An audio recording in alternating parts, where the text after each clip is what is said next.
नमस्कार, मैं हूं आपका दोस्त जाहिद। आज हमारे साथ मुफ्ती नसरुल्लाह साहब हैं। इनसे हम जानने की कोशिश करेंगे। अभी 5 तारीख को 5 अगस्त को राम मंदिर का भूमि पूजन है। इसमें प्रधानमंत्री शरीक हो रहे हैं। ऐसे में जो हिंदुस्तान के मुसलमान हैं वो इस चीज़ को किस नज़रिए से देखते हैं, तो हम मुफ्ती नसरुल्लाह साहब से पूछने की कोशिश करेंगे, जानने की कोशिश करेंगे कि आप बताइए कि यहाँ के मुसलमान किस तरीके से इसको देखते हैं। देखिए, बाबरी मस्जिद का जहाँ तक सवाल है तो उस सिलसिले में हमारा स्टैंड बिल्कुल क्लियर है कि वो बाबरी मस्जिद थी, बाबरी मस्जिद है और क़यामत तक बाबरी मस्जिद रहेगी। उसकी हैसियत को कोई तब्दील नहीं कर सकता, उसकी हैसियत को कोई चेंज नहीं कर सकता है। जहाँ तक भूमि पूजन का सवाल है तो इस सिलसिले में हम ये कहना चाहते हैं कि सुप्रीम कोर्ट का एक डिसीज़न आया। हम सुप्रीम कोर्ट का सम्मान करते हैं, लेकिन हम सुप्रीम कोर्ट के फ़ैसले से सेटिस्फाइड नहीं हैं।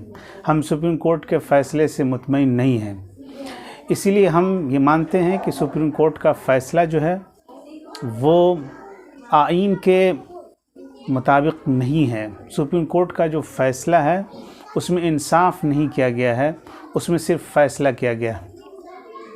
जहाँ तक वज़ीर आज़म के उसमें शरीक होने का सवाल है तो ये मुल्क के सेकुलर सिस्टम के ख़िलाफ़ है, ये मुल्क के डेमोक्रेटिक सिस्टम के ख़िलाफ़ है। इसलिए कि वज़ीर आज़म जिस मुल्क के वज़ीर आज़म हैं, जिस संविधान की उन्होंने शपथ ली है, उसमें कोई धर्म की बात नहीं कही गई है, उसमें किसी रिलीजन की बात नहीं कही गई है, उसका कोई मज़हब नहीं है। वो तमाम हिंदुस्तानियों के वज़ीर आज़म हैं, वो मुसलमानों के भी वज़ीर आज़म हैं, वो हिंदुओं के भी वज़ीर आज़म हैं, वो ईसाइयों के भी वज़ीर आज़म हैं, वो तमाम कम्युनिटी के वज़ीर आज़म हैं। तो वज़ीर आज़म के ओहदे पर रहते हुए उनका इस में शरीक होना ये आइन के ख़िलाफ़ है, ये दस्तूर के ख़िलाफ़ है और यहाँ के सेकुलर सिस्टम के ख़िलाफ़ है। अच्छा, आप ये बताइए कि अभी मुसलमानों को मस्जिद की तामीर के लिए 5 एकड़ ज़मीन दी गई है, तो उसमें कुछ मुसलमानों को इसकी ज़िम्मेदारी भी दी गई है। उसको आप किस नज़रिए से देखते हैं? देखिए,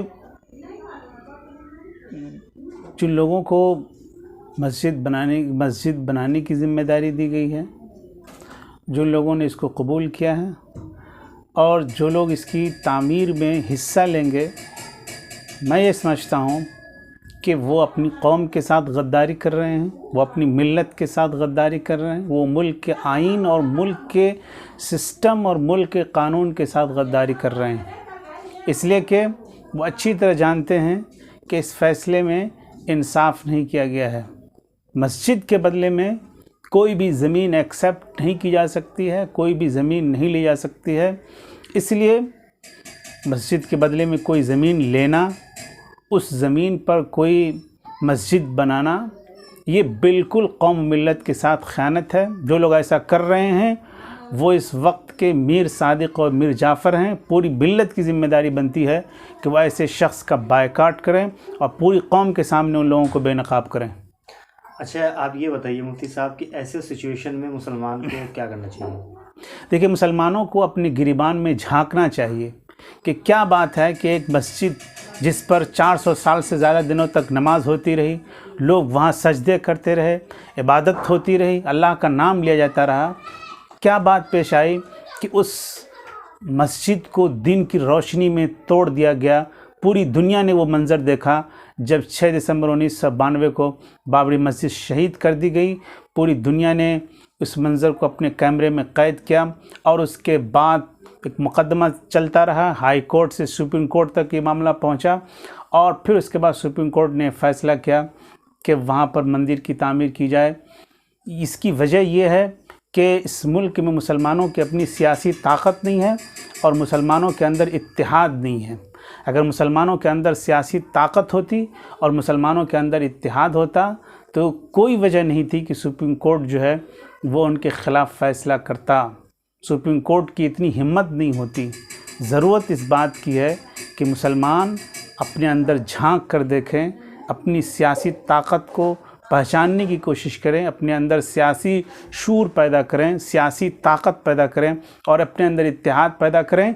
इसके बग़ैर इस मुल्क में उनके लिए रहना बहुत ही ख़तरनाक होगा और उनका वजूद जो है वो ख़तरे में पड़ जाएगा। अच्छा, आप ये बताइए कि अभी जैसे कि राम मंदिर का भूमि पूजन है, वहाँ पे जो सिपाही तैनात है, कुछ पुजारी हैं, उनको कोरोना पॉजिटिव पाया गया है, तो उसमें आप प्रधानमंत्री से क्या अपील करना चाहेंगे? देखिए, बहुत ही अफसोस की बात है कि वो हुकूमत जिसको सारा टेंशन जो है, सारा कंसंट्रेशन कोरोना पर लगाना चाहिए, इस वक्त ये महामारी चल रही है, तो हुकूमत ने अपना काम जो है छोड़ करके सारा टेंशन जो है उसने राम मंदिर पर लगा दिया है। इस वक्त यूपी हुकूमत का पूरा अमला, पूरा सिस्टम जो है वो अयोध्या में लगा हुआ और उसकी तैयारी में लगा हुआ है। ये बहुत ही अफसोस की बात है कि हुकूमत जो है सरकारी ख़जाने को राम मंदिर की तामीर के लिए इस्तेमाल कर रही है, तो अपने सिस्टम को राम मंदिर की तामीर के लिए लगा रही है। वहाँ सुना है कि बहुत से लोग जमा होंगे और उनको मिठाइयाँ तकसीम की जाएगी, लाखों दिए जलाए जाएंगे और ये सब सरकारी ख़र्चे पे हो रहा है, जिसकी गुंजाइश बिल्कुल भी नहीं है एक सेकुलर हुकूमत के लिए, एक सेकुलर स्टेट के लिए कि वो मुल्क के ख़जाने को एक मंदिर की तामीर में लगाए, मंदिर की तैयारी में लगाए। और इस वक्त जो मुल्क की सबसे बड़ी ज़रूरत है वो ज़रूरत है कि कोरोना का इलाज किया जाए, कोरोना के मरीज़ों पर ध्यान दिया जाए। लेकिन हुकूमत अपनी ज़िम्मेदारी को छोड़ करके और अपनी सारी चीज़ों को छोड़ करके पूरे सिस्टम के साथ वो अयोध्या में लगी हुई है और राम मंदिर की तैयारी कर रही है।